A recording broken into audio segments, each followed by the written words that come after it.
documents, evidence that has emerged and probably will continue emerging. I mean, will history consider this a fair trial where truth has been honourably sought? How will it be viewed down the line, I mean, decades from now?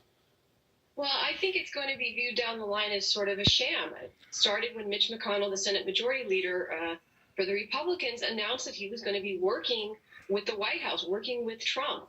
Then they made a bunch of announcements that, they weren't going to be blocking witnesses. Then they said, well, we're going to vote on it later, but it doesn't look likely that they're going to be admitting new evidence or having witnesses. So that really isn't a fair trial at all. In comparison to the Clinton trial, which at the time seemed really ugly, really personal, that trial seemed to be conducted more fairly, relatively speaking.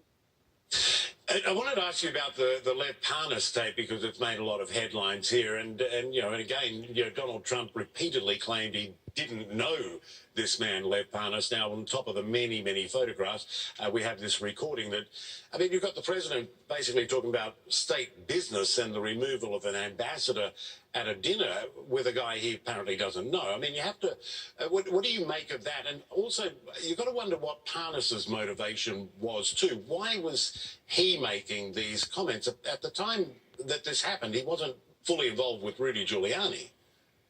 Right. I mean, I think it's difficult for Trump to keep telling us that he doesn't know Lev Parnas. And I think that's actually what motivated Parnas to come forward. He mentioned that was really irritating him, that Trump kept saying, oh, I don't know him. I've just been in photographs with him. So Parnas has made clear Trump does know him, and he was in the loop. He knew everything. And he was very much involved in the process of trying to get rid of Marie Yovanovitch, because that was the first step that then would allow them to go ahead with the shadow diplomacy effort. So what to make of all these tapes? I think it makes it very difficult for the Republicans to agree with this idea that there is absolutely no relationship between Trump and Parnas.